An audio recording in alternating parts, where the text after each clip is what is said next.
Welcome back. Telangana Kumbh Mela Medaram జాతర 4 రోజుల్లో ప్రారంభం కానుంది. భక్తులు ముందస్తుగానే మొక్కులు చెల్లించుకునేందుకు మేడారానికి దారిపట్టారు.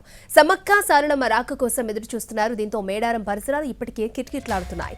ఫిబ్రవరి 21 నుంచి 24 వరకు మేడారం మహాజాతర జరగనుంది. మరిన్ని వివరాలను మా ప్రతినిధి అరుణ్ మేడారం నుంచి మనకు అందిస్తారు.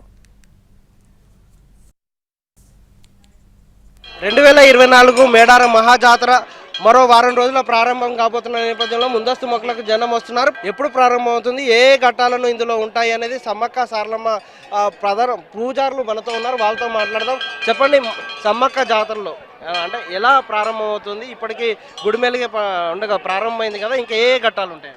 మరి ముందుగా చూసుకున్నట్లయితే ఈ ఆసియాలోని అతిపెద్ద జాతర మేడారం మహాజాతర గిరిజన జాతర మరి కొద్ది రోజుల్లో ప్రారంభం కాబోతుంది. నిన్న జరిగినటువంటి గుడిమెలుగు పండుగతో భక్తులు చూస్తూనే ఉన్నారు. అధిక సంఖ్యలో భక్తులు వచ్చి ఈరోజు 4 నుండి 5 లక్షల మంది భక్తులు మరి దేవతలను సందర్శించడం జరిగింది. నిన్న రోజుతోటి మహా జాతర ప్రారంభం అంకురాన్నకరం అనేది జరిగింది. నెక్స్ట్ జరగబోయేటువంటి బుధవారం ఫిబ్రవరి 14వ తారీఖు నాడు గుడిమెలుగుడు. ఆ రోజుతోటి ఇంకా వేల సంఖ్యలో కొన్ని లక్షల మంది భక్తులు మరి రోజులు క్రమక్రమంగా పెరుగుతున్నారు రద్దీ. మెయిన్గా చూసుకున్నట్లయితే ఇదే నెల ఫిబ్రవరి 21 నాడు అంటే మాఘశుద్ధ పౌర్ణమి నాడు సారలమ్మ కన్నపల్లి గ్రామం నుండి మన తల్లి గద్దెలపైకి వస్తుంది. ఫిబ్రవరి 22వ తారీఖు నాడు శ్రీ సమ్మక్క చిలకలగట్ట నుండి గద్దెలపైకి వచ్చేటువంటి సందర్భం ఉంటుంది. అలాగే ఫిబ్రవరి 23వ తారీఖు నాడు మొక్కులు అంటే భక్తులు సమకూర్చేటువంటి మొక్కులు కూడా ఇది కూడా ఫిబ్రవరి 23వ తారీఖు నాడు ఉంటుంది.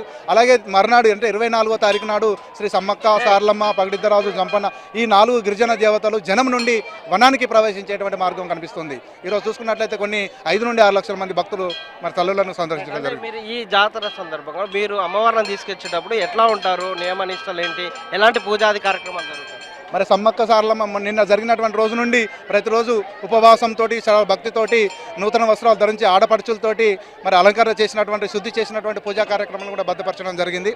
మరి ముందున్నటువంటి ఘట్టాన్ని దృష్టిలో ఉంచుకొని భక్తితోటి శ్రద్ధతోటి మరి ఆ ఘట్టాన్ని మనం పూర్తి చేయాల్సినటువంటి బాధ్యత మాపై ఉంది కాబట్టి మేము చాలా నిర్దిష్టంగా ఉంటామని చెప్తున్నాం.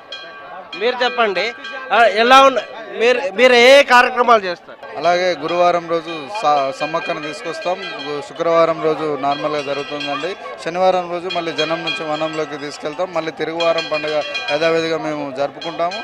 పూజారుల సమస్య ఎట్లా ఉంది? పూజారుల సమస్యలు ఓకేనండి, పర్లేదు. ఇప్పటి వరకు మాకు అధికారులు మాకు సపోర్ట్ చేస్తున్నారు, ఎండమెంట్ మాకు సపోర్ట్ చేస్తున్నారు, ముఖ్యంగా పోలీస్ డిపార్ట్మెంట్ ఇంకా సపోర్ట్ చేస్తున్నారండి. మేము ఒక సింహభాగం మేమే కాబట్టి మాకు అన్ని డిపార్ట్మెంట్స్ కూడా ఆల్ డిపార్ట్మెంట్ కూడా మాకు సపోర్ట్ చేస్తున్నారు. ఏమి ఇబ్బందులు అయితే లేవా? అన్ని నెరవేరినట్టే లేదండి, ఇలా ఇప్పటి వరకు ఎలాంటి ఇబ్బంది లేవండి. ఇంకొక 14 రోజుల్లో జాతర ఉంది, ఆ జాతరకు కూడా మాకు సపోర్ట్ చేస్తారని మేము ఆశిస్తున్నాం.